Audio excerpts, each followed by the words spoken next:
when it comes to ball feeding, the basket position that the coach uses and the court position they use are really key things to think about. So the first thing is for a right-handed coach, they'll typically always have the basket to the left-hand side of them, so they continually grab the balls with their left hand and feed with the right. So and the vice versa occurs for the left-handed coach. So it's important the coaches continually are able to feed there. So in relation to the position of the coach, so if we have our students back on the baseline, usually we'll have the coach somewhere around this position here at the net. Okay? If we've got players that are moving more towards, say, net play, okay, we'll usually have the coach position probably somewhere halfway between the service line and the baseline in that position.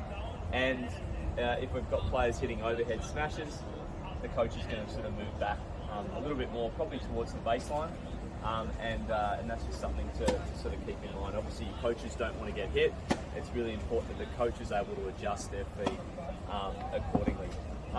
If you've got players that are doing live ball points, okay, so let's just say you've got maybe you've got 4 players here, all right, doing a doubles point play scenario. Usually, you'll have the coach sort of positioned out here to the side, feeding into, say, these players here is okay.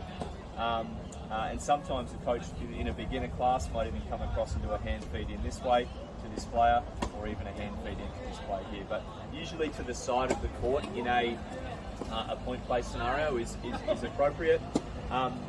If you've got a scenario where you've got what we call, say, like a champ challenger format, where you've got, say, you've got these players approaching the net, say in teams, then we would encourage straight away the coach to sort of be positioning themselves back here in this position, so they can feed either to this player here or to this player here.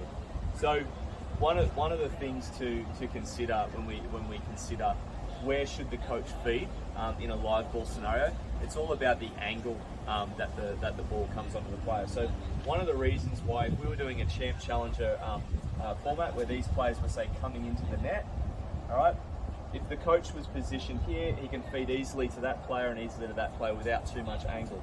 If the coach decides to feed in from this angle here at that point, this player has a reasonable angle. They may have to hit the ball in that direction or that direction, but this player over here is literally hitting a ball at sometimes a right angle, which is really tough for the player. So the angle in which the players hit the ball is really the key consideration, and some safety things there as well. Central to the court works really well when players are on the baseline, and it's easy to call the score and communicate to the whole group. You just got to keep in mind, if you actually are in this behind the court situation, your angle is better, but as a coach you need to be louder as well to the whole group, because you've got to communicate to these players that are back here. Hopefully that makes sense. Coach uses